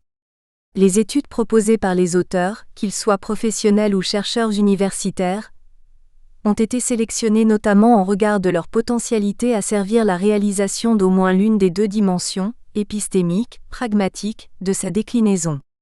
Elle traite de différents sujets qui, portant évidemment tous sur l'entreprise bancaire africaine, contribuent à doter l'ouvrage d'un caractère éclectique. L'ouvrage est structuré autour de 22 chapitres indépendants, chacun peut donc se lire aisément sans référence aux autres, et de 7 parties tout aussi indépendantes qui comportent en moyenne 3 chapitres. Chaque partie est ainsi consacrée à un thème fédérateur qui correspond à l'une des problématiques auxquelles fait référence le titre de l'ouvrage. Les parties de l'ouvrage traitent de 7 thèmes qui, relativement à la banque, concernent les regards des praticiens, les questions de gouvernance, les approches intra-organisationnelles, le statut d'acteur social des banques, le défi de la performance, les banques face aux normes et les logiques de la responsabilité auxquelles celles-ci sont confrontées. Leur quintessence, et plus loin celle des propos de la postface, est ici présentée à grands traits afin de préparer l'immersion du lecteur. En revanche, nous laissons le soin à celui-ci de découvrir la quintessence des textes de la postface. Les banques en société. La banque est en société. Cette idée constitue le fil conducteur des 3 articles qui composent la première partie qui est introduite par B. Sogbossi. Il s'agit en premier lieu du travail de J.B. Wolfuda. L'auteur propose une analyse conceptuelle, épistémologique et exégétique de la pensée sur la banque en Afrique où il explique entre autres que celle-ci est davantage perçue par rapport à son rôle d'instrument d'allocation des ressources financières au plan macroéconomique. Cette perspective, selon lui, ne met pas suffisamment en évidence le rôle social de la banque. Le deuxième article est celui d'Abiboum et R.A.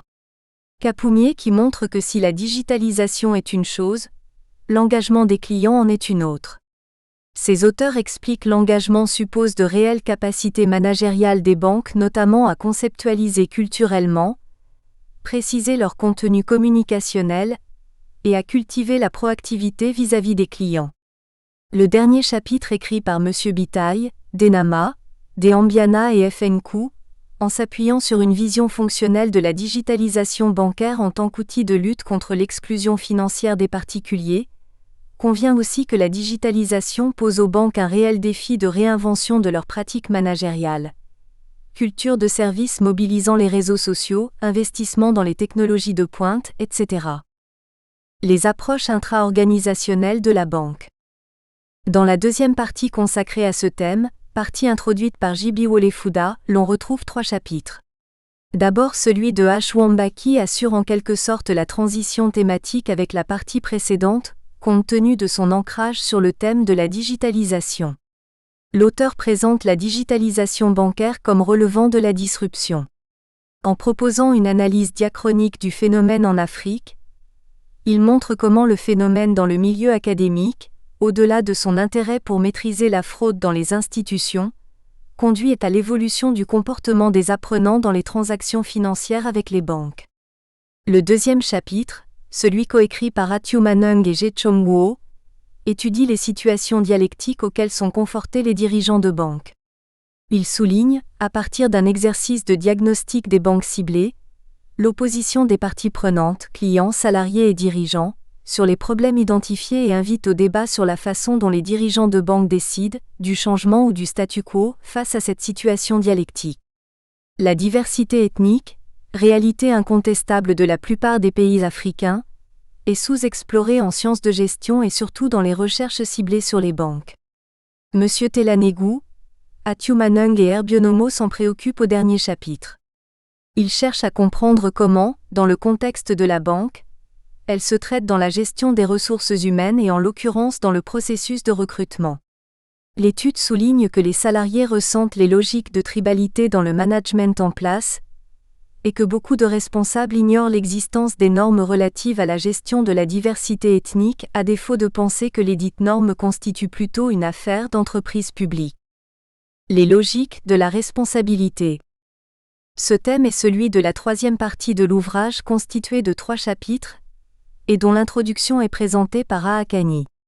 Il est davantage analysé sous le prisme de la responsabilité sociale de l'entreprise, RSE, sur laquelle le débat s'est intensifié au cours des dernières années en soulignant notamment que la rhétorique des entreprises sur le sujet s'opère sous différentes formes, écrite, orale, silence, etc. Athioumanung, poursuivant ses contributions récentes à ce débat, travaille dans le premier chapitre à éclairer sur ce qui amène une banque à retenir l'une ou l'autre de ses modalités dans le cadre de communication sur la RSE. L'auteur trouve que quel que soit le type de banque, domestique ou filiale, les facteurs sont divers et s'organisent autour des catégories culturelles et non culturelles. Le deuxième chapitre rédigé par Pidi. Zanga conçoit la responsabilité en termes d'altruisme censé conduire les acteurs, face aux attentes sociales, à développer des activités de type philanthropie. L'argumentaire étant axé sur le rôle de la structure du capital bancaire en Afrique, il conduit à observer que la présence des actionnaires d'origine extracontinentale, contrairement à l'actionnariat familial et public local, catalyse ces activités. Le dernier chapitre est consacré à l'étude, surtout dans une perspective comparative, des politiques communicationnelles et des pratiques concrètes des banques en matière de RSE. Nkama, Athioumanung et Kam Phuapong, au bout de l'analyse, y observent entre autres l'existence dans le secteur d'un phénomène théorisé par Brunson, l'hypocrisie organisationnelle. Mais l'inventivité conceptuelle conduit les auteurs à développer les notions d'hypocrisie organisationnelle segmentée, traduisant le différentiel d'attitude entre les filiales bancaires étrangères, discourant plus qu'ils ne réalisent, et les banques domestiques, réalisant plus qu'ils ne discourent. Les banques et les normes. La 4e partie de l'ouvrage, introduite par Ervanda, traite de cette thématique et comporte 3 chapitres. Dans le premier, le non-remboursement du crédit bancaire, érigé récemment en infraction pénale au Cameroun, est l'objet de l'étude de Emma Moutieu. Les développements présentés mettent en relief, de manière implicite, l'insuffisance de cette pénalisation pour maîtriser complètement le risque de crédit et soulignent deux conditions complémentaires qui se situent respectivement en amont et en aval du point de vue de la banque. La pertinence de l'évaluation des projets, l'efficacité des mécanismes de recouvrement des crédits. Dans le deuxième chapitre rédigé par Esquaté, celui-ci traite d'une problématique proche de celle du chapitre précédent, le recouvrement forcé. Le sujet a trait au fait que pour les besoins du recouvrement d'une créance, après des relances infructueuses, le créancier s'oriente vers la voie radicale de la saisie auprès d'une banque des ressources dont le débiteur indélicat est propriétaire. Le propos de l'auteur décrit le chemin de croix du créancier en Afrique dans cette perspective en s'intéressant particulièrement à la Cour commune de justice et d'arbitrage, CCJA, siégeant à Abidjan dont il analyse les enseignements majeurs de la jurisprudence en la matière. Le troisième chapitre écrit par Eussobgui boucle la partie de l'ouvrage par une approche la responsabilité sous le prisme du contrôle des établissements de crédit, banques et EMF. Le contexte de l'Afrique centrale étant ciblé, l'auteur procède à une lecture critique de l'infrastructure normative locale qui conduit à établir les failles de la COBAC et de discuter des perspectives sur les conditionnalités de son efficacité. Les questions de gouvernance. Ces questions sont abordées dans les 3 chapitres de la 5e partie de l'ouvrage qui est introduite par J.R. Fudjo. Dans le premier, CFOP et S-Belong appellent au durcissement de la régulation sur les fonds propres et à une action conjointe sur la liquidité bancaire en Afrique centrale. La thèse développée s'appuie sur les résultats d'une étude empirique, qui suggère que la réglementation sur les fonds propres stabilise le secteur bancaire alors que celle relative à la liquidité rend les acteurs vulnérables. La transparence, en dépit de son exigence par le comité de Bâle, est l'un des éléments de gouvernance bancaire les plus méprisés dans les discussions en Afrique centrale. Cette affirmation sous-tend l'étude de FOK dans le deuxième qui, eu regard à la faiblesse des banques étudiées en la matière, en propose finalement un renforcement de la régulation aux fins de discipliner les acteurs. Jien Zongang, F. Jufwe et Tengenbu, traitant des EMF, dans le dernier chapitre, active un principe de la théorie de la gouvernance qui porte sur la prise en compte de combinaisons des mécanismes de gouvernance. Il montre que, contrairement à certaines idées reçues, cette combinaison est loin d'être une panacée pour la performance des EMF et que son efficacité dépend tant du type de performance retenu que de celui de la combinaison. Leur analyse observe que certaines combinaisons sont nocives autant sur la performance sociale que sur la performance financière des EMF, et que d'autres ont plutôt un effet positif. Le challenge de la performance. La 6e partie, introduite par Ashwamba, est dédiée aux aspects de la gouvernance au travers de 3 chapitres. Ryota, Atumanung et Sesotong, dans le premier, étudie le phénomène d'amoncellement des prêts non performants dans les banques locales. Les résultats de l'étude conduite, en trouvant que l'insolvabilité des emprunteurs s'explique notamment autant par la qualité managériale des acteurs banques, emprunteurs, que le coût de la dette, la corruption ambiante et la récession économique, conduisent à relativiser la portée d'une loi récente, dans l'ère d'expérimentation, qui pénalise les débiteurs défaillants. Cette inefficacité normative, rappelons-nous, a été déjà énoncée plus haut avec M. Moutieu. Htedongmo cible dans le chapitre suivant les fonctionnaires, agents de l'État, qui constituent une catégorie particulière de la clientèle bancaire sur laquelle l'économie bancaire est peu développée. Il étudie leur comportement dans un contexte où la vie sociale et économique est rythmée par une culture temporelle de la fin du mois, moment où les banques paient les salaires aux fonctionnaires y ayant domicilié leurs comptes. L'analyse, d'inspiration sociologique, contribue à la compréhension du jeu d'influence réciproque qui marque la relation entre la banque et les acteurs considérés. Dans le dernier chapitre coécrit par Elken Fang, André Tumanung et Pétanier, ceux-ci traitent du système d'information bancaire en faisant un état des lieux dans l'ère d'expérimentation et en analysant sa portée en termes de création de valeur. L'analyse donne à voir la supériorité des filiales d'origine européenne, par rapport au niveau et la gouvernance de ce système, et souligne l'intérêt que les banques sont appelées à accorder à la satisfaction de la clientèle utilisatrice des technologies déployées et à leur appropriation par les salariés. Les regards des praticiens. L'ouvrage s'appuie, à titre de rappel, sur une approche coopérative qui conduit, compte tenu de l'objectif visé, à faire participer les praticiens de la banque. Les 3 premiers des 4 chapitres de la dernière partie dont l'introduction est assurée par HN et Singwan sont écrits par ces acteurs. Le premier chapitre est écrit par J.P. Midja, directeur commercial du Crédit foncier du Cameroun, à la retraite. Il y montre que l'éducation des clients en Afrique constitue paradoxalement un risque pour les banques locales. Le paradoxe n'est qu'apparent puis que l'auteur explique que dans ce contexte, les banques brillent à la fois par leur opacité informationnelle et par des conditions d'offre des services financiers particulièrement exigeantes. Les clients étant par définition rationnels, la connaissance excellente, lorsqu'ils sont éduqués, de telles conditions défavorisent leur engagement et engendrent finalement des coûts d'opportunité à la banque. À travers le deuxième chapitre, Iagoumé, cadre au ministère des Finances au Cameroun, service de la microfinance, nous replonge dans l'univers des entreprises de microfinance, EMF, en Afrique centrale, passe au crible leur secteur avec un focus sur la caractérisation des acteurs et dissèque le dispositif normatif élaboré par la COBAC. L'étude proposée souligne particulièrement que les EMF se classent en 3 catégories dans ce contexte et que seules celles des catégories 2 et 3, les EMF de première catégorie revêtant la forme de société coopérative avec conseil d'administration, sont constituées juridiquement en société anonyme suivant le règlement COBAC EMF R201701. L'auteur s'intéresse à ce dispositif normatif récent dans une perspective de clarifier autant les opportunités que les défis qu'il pose aux acteurs. Le 3e chapitre, qui est coécrit par F. Nzié, directeur de la surveillance permanente des entreprises de microfinance à la COBAC, et H. Ndoumé, analyse la performance des EMF des catégories 2 et 3 en considérant principalement la structuration de leur capital. Les auteurs montrent que, contrairement à une certaine idée tenue des théoriciens de l'agence, la dite performance subit l'opportunisme des actionnaires de référence et que la réglementation contribue, par le truchement des conventions spécifiques entre ces derniers et leurs IMF, à exacerber le phénomène. Dans le dernier chapitre, Tiomanung montre que les universités notamment africaines ont un rôle à jouer s'il faut garantir l'engagement des chercheurs, et en l'occurrence ceux spécialisés en management à se préoccuper de l'utilité pratique de leurs travaux du point de vue des entreprises dont les banques. Ils travaillent à démontrer l'autoréférentialité de la recherche dans ce domaine, et soulignent 5 configurations de chercheurs compte tenu des désirs personnels qui déterminent leurs engagements scientifiques. Première partie.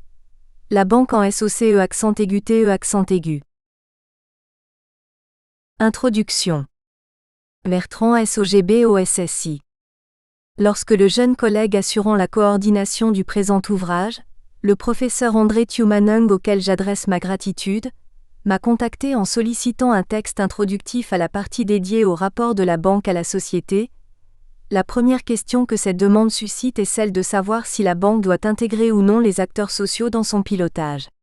Cette question aurait été incongrue au début du siècle passé. À ce moment-là, en effet, les logiques de la valeur actionnariale sont pratiquement prégnantes dans le monde entier. Il est intéressant d'observer qu'entre-temps, la Grande Dépression des années 1930 et la déconfiture systémique de la décennie 1970 ont contribué à leur dépassement et la consécration conceptuelle de la gouvernance partenariale à laquelle Edward Freeman, 1984, redonne du lustre. Le modèle est celui de la responsabilité sociale de l'entreprise qui doit s'exercer particulièrement dans le cadre du marketing, en l'occurrence bancaire. Vu sous cet angle, il sous-tend surtout le chapitre proposé par Biboum et Nejoya traitant de l'engagement des clients en ligne. Ces contributeurs soulignent, entre autres, l'importance pour les banques d'avoir des community managers compétents pour optimiser l'impact de leur marketing de contenu et de veiller autant sur la pertinence que sur la qualité de la communication. Mais il faut remonter à la théorie de la contingence des années 1950, pour mieux aborder la question sus-évoquée notamment à travers l'analyse de Woodward sur la technologie. Cette affirmation offre l'opportunité de rebondir sur le chapitre coécrit par Mendomo et ses co-auteurs, sur la disruption que constitue la digitalisation. Au-delà, en management, la doxa sur la relation sociale des organisations invite à un positionnement dans la postmodernité pour l'envisager de façon déconstructive à l'aune notamment des pensées foucaldiennes, deleuziennes ou derridaennes, Rojo 2003.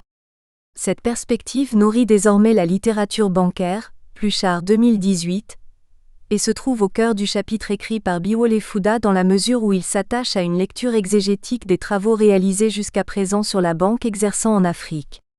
L'auteur met en exergue une prédominance de la posture positiviste, un manque d'originalité conceptuelle et théorique dans la manière d'aborder le sujet, et une prédominance du cadre empirique formel au détriment du secteur informel pourtant plus visible en Afrique. Chapitre 1. Les recherches sur la banque en Afrique, quelle posture épistémologique pour quels résultats? Jean Biwole Fuda.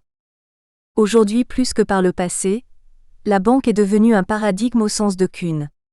En effet, l'existence de revues scientifiques, de colloques, de journées de recherche, de thèses de doctorat, de laboratoires de recherche et de programmes de recherche sur thème de la banque est une réalité contemporaine indéniable. Pour autant, cette évidence est loin d'être banale au moins pour deux raisons, précisément quand on en fait une lecture dans une perspective des sciences de gestion. Premièrement, parce qu'originellement, les problématiques de la banque ont été abordées exclusivement par les spécialistes de l'économie monétaire, qui se sont intéressés au rôle macroéconomique que devraient jouer les banques, dans l'optique d'une allocation optimale de ressources dans une économie. Seulement, cette perspective a quelque peu omis de mettre en lumière le rôle social de la banque et les autres fonctions qu'elle remplit au-delà de l'intermédiation entre dépôt et crédit. C'est en explorant cet angle mort que les travaux ayant une connotation des sciences de gestion ont permis de dépasser cette approche macroéconomique et de développer une théorie de la firme bancaire. Deuxièmement, bien que la banque soit depuis bien longtemps une réalité de la vie en société, on note dans la littérature un écart entre la théorie économique et les pratiques bancaires. La crise de 2007 à 2008 est un bel exemple de cette distanciation entre, d'une part, les théoriciens de la banque dont l'intérêt est plus porté sur des développements normatifs très réducteurs du monde réel, d'autre part, les praticiens de la banque, plus préoccupés par les stratégies industrielles et commerciales permettant de réaliser le maximum de profit. Partant de ces deux arguments, il peut être reconnu que les travaux de recherche entrepris sous le prisme des sciences de gestion ont le mérite de positionner la banque dans sa dimension sociale structurante et organisationnelle, notamment en adressant des questions comme l'accès au financement des PME et TPE du secteur informel, le financement des actifs intangibles, le fonctionnement des circuits de financement parallèles, la microfinance rurale, le e-banking, la finance islamique ou encore la finance informelle. Cependant, autant on peut apprécier cette intensification de la recherche sur le thème de la banque, autant il convient de s'interroger sur la pertinence des résultats qui en découlent. En considérant les sciences de gestion comme un ensemble de disciplines ayant pour vocation de proposer des solutions aux problèmes organisationnels qui se posent dans un contexte précis, force est de constater que paradoxalement, l'accroissement de ces travaux sur la banque s'accompagne d'un grand nombre de dysfonctionnements observés au sein de ces entités. En nous limitant au contexte camerounais en particulier, le scandale de détournement de fonds de 50 milliards de FCFA survenu à la BICEC en 2017, la faillite de plusieurs établissements de microfinance, Cofinust, FIFA, Comechi, Capcol, Amical Finance, City Trust Credit Fund, le faible taux de bancarisation, sont autant de problèmes qui subsistent et qui montrent que le fonctionnement du secteur bancaire reste à parfaire. D'où l'intérêt de porter un regard critique sur les propositions de solutions formulées dans les travaux de recherche existants, précisément en questionnant le bien fondé de la gnoséologie, de l'axiologie et de la téléologie dans lesquelles ils s'inscrivent, mais surtout en questionnant la justesse des méthodologies qu'ils empruntent. Nous nous proposons donc dans les lignes qui suivent de répondre à la question suivante: comment est appréhendée la banque dans les travaux de sciences de gestion en contexte africain et quelles en sont les conséquences d'un point de vue méthodologique? La manifestation scientifique qui héberge la présente réflexion est déjà en soi un prétexte convenable pour justifier un tel questionnement. Dans le flot des travaux sur la banque en contexte africain, il serait difficile d'imaginer des motivations totalement éloignées du publish or perish, étant entendu que très peu de travaux scientifiques ayant pour objet la banque ont commandé ou financé par des institutions bancaires Nganchu et Biwole Fuda 2018. Par conséquent, s'arrêter un instant le temps d'une journée, pour se regarder dans une glace et s'interroger sur l'utilité sociétale d'une production scientifique aussi abondante, serait probablement nécessaire pour les membres de la communauté scientifique engagés dans le programme de recherche sur la banque, et assurément bénéfique pour les acteurs offreurs et demandeurs des services bancaires au quotidien. Incontestablement, une telle réflexion contribuerait à rapprocher les sphères académiques et managériales, tout au moins dans le domaine de la banque. À cela s'ajouterait un autre dividende pour la science. Le questionnement sur le choix des méthodes en sciences de gestion est aujourd'hui marqué par de grosses confusions sur les postures épistémologiques, et il n'est pas surprenant que les travaux sur le thème de la banque obéissent à cette tendance erratique. Il faut tout de suite le marteler, à tout choix méthodologique ne correspond pas forcément un choix de méthode, Benge 1999. Dans de telles conditions, une clarification épistémologique permettrait de limiter la portée de fausses idées reçues sur la dichotomie approche qualitative, approche quantitative, abusivement et respectivement reliées au cadre épistémologique constructiviste et positiviste. Ainsi, répondre à la question ci-dessus permettrait de remettre les jeunes chercheurs sur un sentier méthodologique plus adroit et plus performatif. Le pragmatisme des résultats des futurs travaux en dépend. Au regard des constats et des questionnements qui précèdent, la présente réflexion est structurée en 3 articulations. Dans un premier temps, nous nous évertuons à donner quelques précisions nécessaires pour une meilleure compréhension de la critique méthodologique que nous exposons sur l'objet de recherche que constitue la banque. C'est à la suite de ces précisions que nous présentons dans un deuxième temps le corpus des écrits gestionnaires sur la banque en Afrique. Enfin, nous discutons dans un troisième temps des choix méthodologiques et des méthodes adaptées aux réalités de l'environnement africain. 1. La banque en Afrique comme objet de recherche. Il faudrait bien se garder de considérer l'Afrique ici comme un objet de recherche. Ce n'est qu'un cadre empirique, ou simplement un objet empirique. En d'autres termes, en considérant la banque comme un concept, les problématiques associées à cette institution sont d'abord universelles. L'intérêt porté sur l'Afrique ne trouve sa pertinence que dans l'existence de problèmes propres au fonctionnement de la banque en Afrique.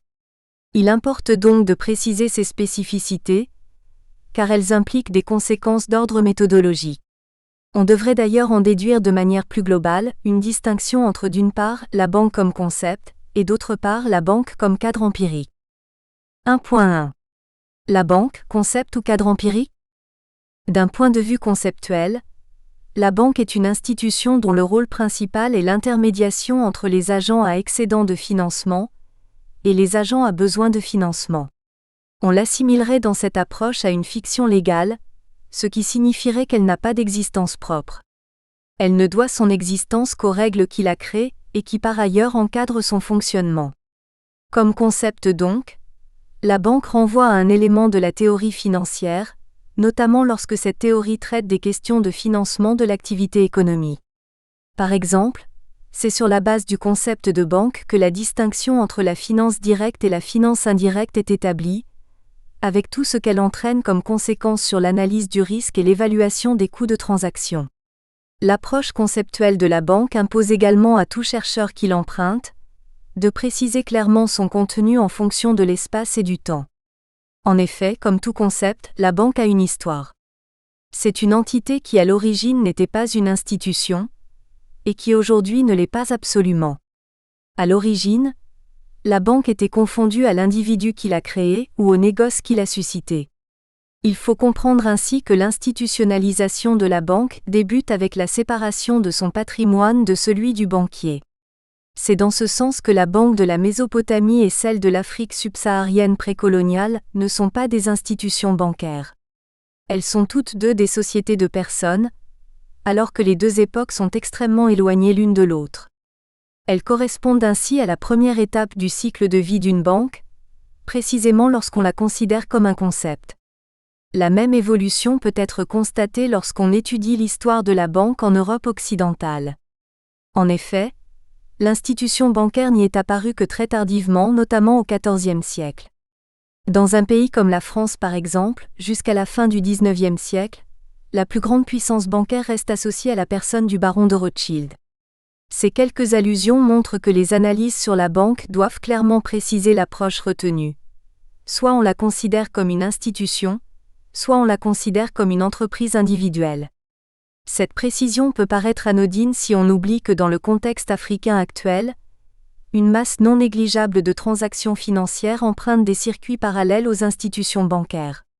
La principale caractéristique de ces circuits est justement que les prêteurs sont très souvent assimilés à des personnes ou à des associations fortement personnalisées, et les règles de fonctionnement des transactions dans ces couloirs sont parfois déterminées par une rationalité bien propre.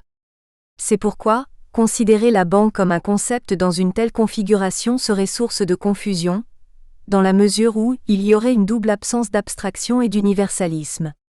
Ces deux propriétés sont pourtant essentielles à la caractérisation d'un concept.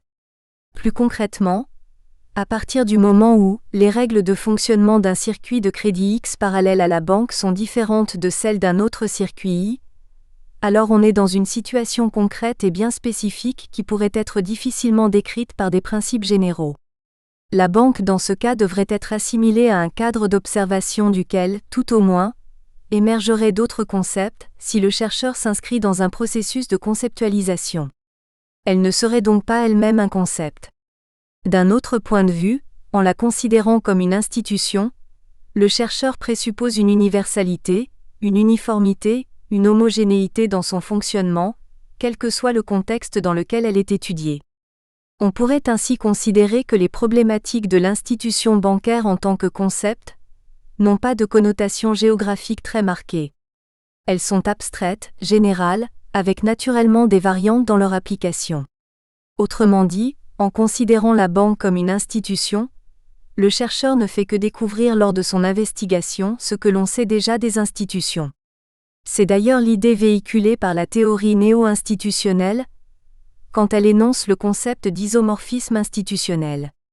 On pourrait ainsi en déduire qu'il n'y a rien de nouveau sous le soleil, quand on étudie la banque en Afrique dans une approche institutionnelle. Pourtant, à l'observation, plusieurs spécificités sont apparentes et doivent être prises en compte par les chercheurs. 1.2. Les spécificités du contexte. Il est assez courant d'entendre parler des difficultés d'accès au financement des PME, quand on fréquente les milieux d'affaires en Afrique subsaharienne. Ce constat ne se limite d'ailleurs pas aux PME dans la mesure où le financement de l'économie en général et de l'investissement en particulier est en grande partie assuré par les bailleurs de fonds internationaux et très faiblement par les banques locales. C'est dans ce sens que beaucoup d'États d'Afrique subsaharienne recourent aux emprunts obligataires pour financer leurs besoins d'investissement. Pourtant, simultanément, la surliquidité bancaire semble être une réalité. En fait, ces deux observations ne sont pas antinomiques si on a à l'esprit la nature des banques dans ce contexte. Pour la plupart, ce sont des banques commerciales. Comparées aux banques d'investissement, elles sont très peu enclines à offrir des crédits à long terme aux PME africaines, parce que ces dernières présentent parfois des profils de risque très élevés. On est donc dans un contexte où, rationnellement, le rationnement du crédit est plus amplifié, et par conséquent l'accès au crédit bancaire est plus difficile pour les PME comparé à d'autres contextes. Le faible taux de bancarisation est également une spécificité du contexte africain, à considérer quand on aborde les problématiques du financement bancaire en Afrique. En effet, différentes études existent qui montrent que très peu d'Africains ont un compte bancaire classique, notamment du fait de la pauvreté, du chômage, de la culture du cash et le niveau de corruption élevé. Voilà pourquoi on a très souvent tendance à considérer que la majorité de la population en Afrique est exclue du système bancaire classique. D'ailleurs, cette spécificité en crée plusieurs autres, aussi importantes pour le chercheur qui aborde le terrain africain: la prolifération des EMF et le succès de l'e-banking. Avec l'avènement du mobile money, cette tendance à la marginalisation du circuit bancaire classique va plutôt s'amplifier, dans la mesure où les populations se satisfont largement de leur compte électronique, parce qu'il est plus pratique, plus rapide et correspond parfaitement à leurs besoins, notamment en leur permettant d'effectuer des transactions avec des très faibles montants. Comparativement à un compte bancaire classique, ces petits montants ne permettraient même pas d'en assurer les frais d'entretien.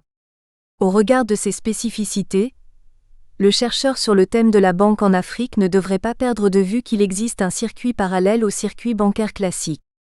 Ce circuit de financement informel influence naturellement le taux d'intérêt réel, la demande et l'offre de monnaie dans circuit classique. Le constat de cohabitation durable de ces deux circuits dans les économies africaines et les échanges transactionnels qu'ils entretiennent sont des éléments de spécificité qui, ajoutés aux précédents, suffiraient à montrer la pertinence de la problématique de la banque en Afrique.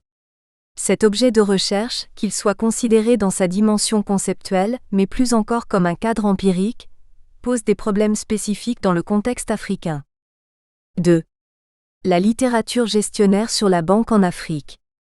Il est question dans cette deuxième partie de notre réflexion de dresser un panorama des publications sur le thème de la banque au sens large, et précisément dans une perspective des sciences de gestion. Naturellement, cette distinction disciplinaire est subjective, en ce sens qu'elle repose sur les problématiques qui sont traitées. Cependant, bien que certaines de ces problématiques soient communes à l'économie monétaire et à la gestion financière, nous avons privilégié les analyses qui ont une inclinaison microéconomique, parce qu'elles s'apparentent mieux aux aspects organisationnels de la banque. Nous avons constitué notre base d'articles en collectant à la fois dans les 4 moteurs de recherche et bases de données suivants: Kern, Google Scholars, EBSCO et Gistor. Ces plateformes ont été retenues principalement parce qu'elles offrent au moins un accès direct au résumé des publications, quand celles-ci ne sont pas entièrement disponibles. Ainsi avons-nous introduit dans chacune de ces bases les mots-clés suivants. La banque institution bancaire en Afrique subsaharienne francophone. À la suite de cette première collecte, nous avons procédé à une triangulation qui a consisté à ne retenir que les articles qui apparaissaient dans 2 bases de données au moins. C'est à l'issue de ce processus qu'un corpus de 29 articles présentés dans le tableau ci-dessous a finalement été retenu.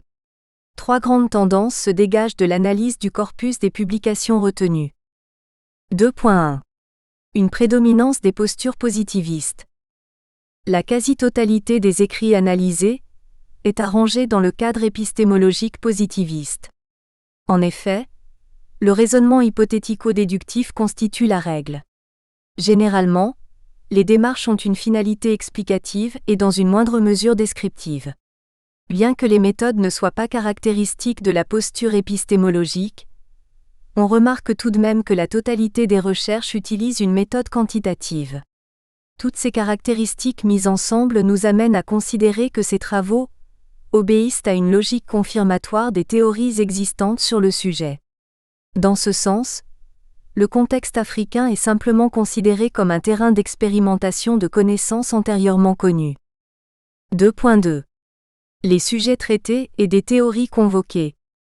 Conformément à la littérature sur la banque dans d'autres contextes, les sujets traités tournent généralement autour des déterminants de la surliquidité bancaire, de l'accès au financement, du lien entre le crédit bancaire et la performance des entreprises, et des conséquences de la déréglementation et de la gouvernance sur la performance des banques. Ainsi pourrait-on considérer que ces orientations obéissent à la logique des programmes de recherche au sens de Lakatos, 1970, dans le sens où ces problématiques précèdent le questionnement des chercheurs. Ils ne les créent pas. Ils ne font que contribuer à consolider leur pertinence, notamment en confrontant les conjectures aux réalités du terrain africain. C'est d'ailleurs en conséquence que ces travaux font abondamment recours à la théorie du rationnement du crédit, aux théories financières classiques et néoclassiques, ainsi qu'aux théories de la gouvernance financière.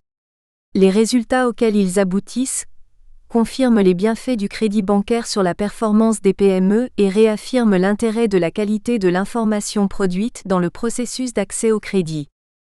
2.3. Une prééminence de la PME formelle comme cadre empirique. Il apparaît aussi clairement que la PME est le cadre empirique privilégié par les chercheurs. La quasi-totalité des recherches sur le thème explore les réalités des problématiques dans les PME, en se limitant toutefois sur celles qui exercent dans le secteur formel. L'argument qui est mis en avant pour justifier ce choix empirique est celui de la très forte représentativité des PME dans le tissu économique des pays africains. En réalité, elles constituent plus de 80% de l'activité économique dans certains pays. Conséquemment, elles concentrent la grande majorité des problèmes liés à l'accès au crédit bancaire en général et au financement de l'économie en particulier. Ce point est une spécificité de la recherche dans le contexte africain, en ce sens qu'il montre que les problématiques d'ordre général ont une connotation bien particulière dans le contexte africain, non seulement du fait de la taille des entités explorées, mais également à cause de la nature des problèmes qu'on y rencontre. Dans d'autres contextes, les investigations sont prioritairement orientées vers la grande entreprise et le taux d'accès au crédit est significativement lié à la demande de crédit. La PME est donc un cadre empirique qui pose problème dans le contexte africain et qui mérite que les chercheurs s'y attardent principalement. Cependant, autant on peut apprécier la justesse des choix épistémologiques et méthodologiques opérés par les chercheurs, autant il s'en dégage des limites qu'il convient de présenter, dans la mesure où elles restreignent la performativité et l'actionnabilité de résultats de la recherche sur la banque en Afrique. 3. La recherche sur la banque en Afrique, limites et perspectives. Nous avons mentionné, à l'introduction de la présente réflexion, des faits qui montrent que les banques, et plus généralement les institutions bancaires... Nous espérons que vous avez apprécié cet aperçu. Pour continuer à écouter ce livre audio sur Google Play Livres, utilisez le lien dans la description de la vidéo.